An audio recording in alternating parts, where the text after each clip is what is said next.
سب سے پہلے آپ کو بتائیں افسوسناک خبر ہے، آسمان صحافت کا سورج غروب ہو گیا۔ سینئر صحافی ممتاز تجزیہ نگار کالم نگار عارف نظامی انتقال کر گئے ہیں۔ عارف نظامی نوائے وقت گروپ کے بانی حمید نظامی مرحوم کے فرزند تھے۔ ایک عرصہ ڈیلی نیشن اور پاکستان ٹوڈے سے وابستہ رہے، جبکہ مختلف ٹی وی چینلز میں تجزیہ کاری کے جوہر بھی دکھائے۔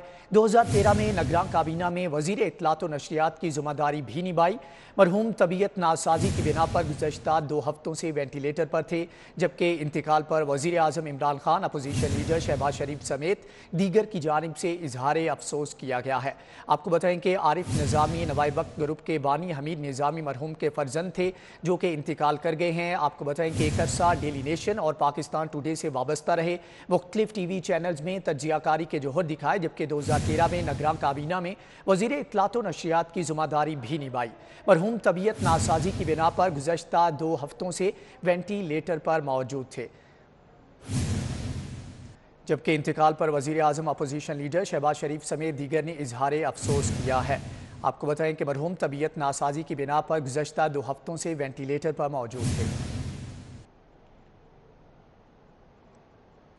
اس تمام تر صورتحال کے اوپر جو افسوس ہوا ہے، اس کے اوپر گروپ ایڈیٹر نوید چودھری صاحب کی جانب سے کیا کہنا تھا، آئیے آپ کو سنواتے ہیں۔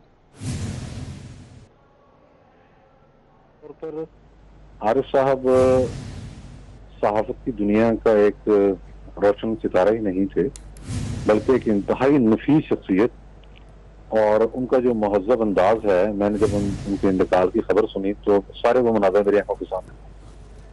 وہ ان صحافیوں میں سے تھے جنہیں بیک وقت سیاسی امور اور اقتصادی امور میں یکساں مہارت حاصل تھی، اور انہوں نے اپنے کیریئر کے دوران، ان کا شمار تو ویسے مال خان میں ہوتا ہے، لیکن انہوں نے اپنے ساتھی کیریئر کے دوران خالصتاً پروفیشنل صحافی بھی تھے۔ وہ بہت بڑی بڑی خبریں بریک کی، جن میں سے ایک خبر جو ہے وہ ہمیشہ میں سمجھتا ہوں تدریسی کتابوں میں، پولیٹیکل سائنس کی کتابوں میں وہ درج ہو گئی ہے۔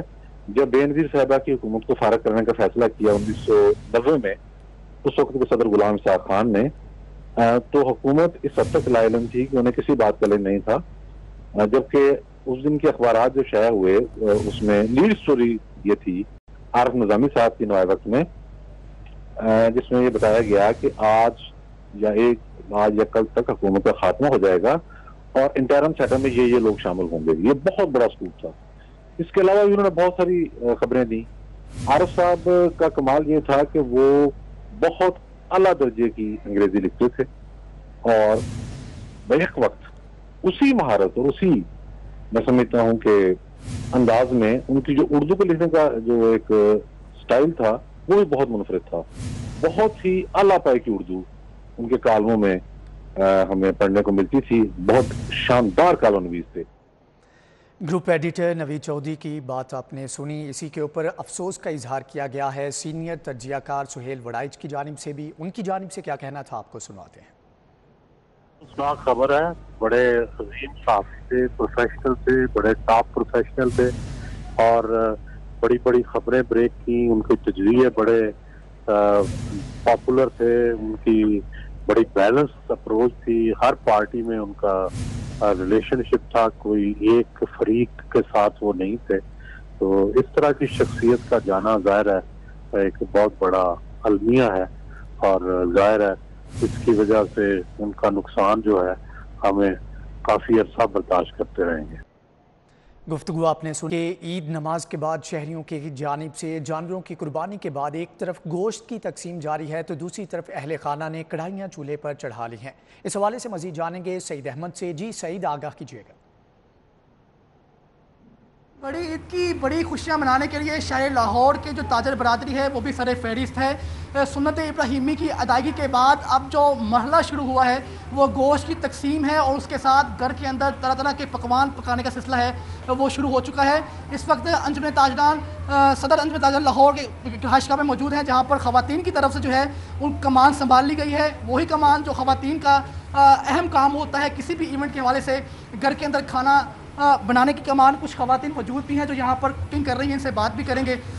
جی میڈم بتائیے گا، عید کا پہلا روز ہے، پہلے روز تو بڑی طرح طرح کی فرمائشیں ہوتی ہیں ہر گھر کے فرد کی طرف سے، تو آج کیا بن رہا ہے؟ نظر تو یہاں پہ چنے آ رہے ہیں۔ جی، یہ چنے ان لوگوں کے لیے بن رہے ہیں جو مٹن نہیں کھاتے ہیں۔ ویسے سنت ابراہیمی جیسے ہم پوری کرتے ہیں اور اس کے لیے ہم لوگ کے گھر میں کلیجی وغیرہ بنتی ہے، وہ کھائی جاتی ہے، مٹن کا پلاؤ بنے گا، مٹن کڑھائی بنے گی اور وہ سب مل بیٹھ کے کھائیں گے، کیونکہ فیملی میں دعوت کی جاتی ہے پہلے دن، چاچو پھپھو کزنز وغیرہ میرڈ سسٹرز ہیں وہ آئیں گی، سب وہ مل بیٹھ کے ہم لوگ کھانا کھائیں گے۔ جی بالکل، چاچو پھپھو اور خالہ سمیت دیگر جو جی سعید احمد، آپ کا بہت شکریہ۔ سی ٹی او منتظر مہدی کا عید الاضحیٰ کے موقع پر مختلف شاہراہوں کا دورہ، ٹریفک وارڈنز کو معمولی خلاف ورزیوں پر چالان کرنے سے روک دیا۔ مزید جانیں گے علی ساہی سے۔ جی علی، آگاہ کیجیے گا۔ جہاں پہ تمام شہری جو ہیں وہ اپنے پیاروں کے ساتھ عید گزار رہے ہیں، وہاں پہ ٹریفک وارڈن جو ہیں وہ ٹریفک کی روانی برقرار رکھنے کے لیے سڑکوں پہ موجود ہیں۔ سی ٹی او لاہور کی جانب سے مختلف مقامات کا وزٹ کیا گیا ہے، ٹریفک وارڈنز میں انعامی رقم بھی تقسیم کی گئی ہے، جبکہ معمولی وائلیشن کرنے والے شہریوں میں پھول تقسیم کیے جا رہے ہیں۔ اسی حوالے سے ہم بات کریں گے سی ٹی او لاہور منتظر مہدی سے، ان سے پوچھیں گے کہ 2 دن کے لیے کیا ٹریفک پلان مرتب دیا گیا ہے اور کیا چلان جو ہے ان کی معافی ہوگی۔ دیکھیے، ٹریفک پولیس جو ہے وہ اب نمازیں پڑھوا کے فارغ ہو چکی ہے۔ اس کے بعد ہم نے اضافی ڈیوٹی لگائی تھی قبرستانوں میں، اور سارے کی ساری امیوزمنٹ پارکس جتنے ہمارے پارکس ہیں، چڑیا گھر ہے جہاں پہ بھی لوگ جا سکتے ہیں، مالز میں جا سکتے ہیں، وہاں پہ ہم نے ڈیوٹی لگائی ہے۔ یہ جو آپ ہماری یہ کمپین دیکھ رہے ہیں، اس کا مقصد یہ ہے کہ ہم شہریوں کو یہ احساس دلائیں کہ ہم قطعاً اپنے شہریوں کو سزا نہیں دینا چاہتے۔ ہمارا مقصد ان کو اویئر کرنا ہے۔ تو ہم نے کہا کہ جتنے بھی لوگ مائنر وائلیشنز کریں گے ہم ان کے چلان نہیں کریں گے، ان کو مٹھائی پیش کریں گے، ان کو پھول پیش کریں گے اور ان کو ایجوکیٹ کرنے کی کوشش کریں گے، اور ان سے یہ عہد لیں گے کہ نیکسٹ ٹائم وہ وائلیشن نہیں کریں گے۔ جہاں تک سوال ہے سنگین خلاف ورزیوں کا، ون ویلنگ کا، اس کے اوپر 0 ٹالرنس ہے، اور ہم انشاءاللہ تعالیٰ اس عید کو ایکسیڈنٹ فری عید کے طور پہ منا رہے ہیں، اور ہم نے سارے سٹاف کو ہدایت کی ہے کہ ہم کسی بھی صورت میں انشاءاللہ وائلیشن نہیں کرنے دیں گے، اور ہم اس عید کو ایکسیڈنٹ فری عید منائیں گے۔ جیسا کہ آپ نے سنا کہ ہمیں سی ٹی او لاہور بتا رہے ہیں جی علی ساہی، آپ کا بہت شکریہ۔ کیا آسمان صحافت کا سورج غروب ہو گیا؟ سینئر صحافی ممتاز تجزیہ نگار کالم نگار عارف نظامی انتقال کر گئے ہیں۔ عارف نظامی نوائے وقت گروپ کے بانی حمید نظامی مرحوم کے فرزند تھے۔ ایک عرصہ ڈیلی نیشن اور پاکستان ٹوڈے سے وابستہ رہے، جبکہ مختلف ٹی وی چینلز میں تجزیہ کاری کے جوہر بھی دکھائے۔ 2013 میں نگراں کابینہ میں وزیر اطلاعات و نشریات کی ذمہ داری بھی نبھائی۔ مرحوم طبیعت ناسازی کی بنا پر گزشتہ 2 ہفتوں سے وینٹیلیٹر پر تھے، جبکہ اداکار نعمان اعجاز، رہنما پاکستان پیپلز پارٹی اعتزاز احسن، رہنما پی ٹی آئی جہانگیر ترین عارف نظامی کی رہائش گاہ تعزیت کے لیے پہنچ گئے ہیں۔ آپ کو بتائیں کہ افسوسناک خبر ہے، آسمان صحافت کا سورج غروب ہو گیا۔ سینئر صحافی ممتاز تجزیہ نگار کالم نگار عارف نظامی انتقال کر گئے۔ عارف نظامی نوائے وقت گروپ کے بانی حمید نظامی مرحوم کے فرزند تھے، جبکہ ایک عرصہ ڈیلی نیشن اور پاکستان ٹوڈے سے وابستہ بھی رہے، مختلف ٹی وی چینلز پر تجزیہ کاری کے جوہر دکھائے۔ 2013 میں نگراں کابینہ میں وزیر اطلاعات و نشریات کی ذمہ داری بھی نبھائی۔ مرحوم طبیعت ناسازی کی بنا پر گزشتہ 2 ہفتوں سے وینٹیلیٹر پر تھے، جبکہ اداکار نعمان اعجاز، رہنما پاکستان پیپلز پارٹی اعتزاز احسن اور رہنما پی ٹی آئی جہانگیر ترین عارف نظامی کی رہائش گاہ تعزیت کے لیے پہنچ گئے ہیں۔ آپ کو بتائیں کہ مرحوم طبیعت ناسازی کی بنا پر گزشتہ 2 ہفتوں سے وینٹیلیٹر پر تھے۔ اداکار نعمان اعجاز، رہنما پاکستان پیپلز پارٹی اعتزاز احسن اور رہنما پی ٹی آئی جہانگیر ترین عارف نظامی کی رہائش گاہ تعزیت کے لیے پہنچ گئے ہیں۔ 2013 میں نگراں کابینہ میں وزیر اطلاعات و نشریات کی ذمہ داری بھی نبھائی، جبکہ مرحوم طبیعت ناسازی کی بنا پر گزشتہ 2 ہفتوں سے وینٹیلیٹر پر تھے، جبکہ مختلف شخصیات کی جانب سے اظہار تعزیت کے لیے ان کے گھر پر آمد بھی ہوئی۔ اداکار نعمان اعجاز، رہنما پاکستان پیپلز پارٹی اعتزاز احسن، رہنما پی ٹی آئی جہانگیر ترین عارف نظامی کی رہائش گاہ تعزیت کے لیے پہنچ گئے ہیں۔ مرحوم طبیعت ناسازی کی بنا پر گزشتہ 2 ہفتوں سے وینٹیلیٹر پر تھے۔ اسی کے ساتھ ہی نیوز اسٹوڈیو سے فی الوقت اتنا ہی۔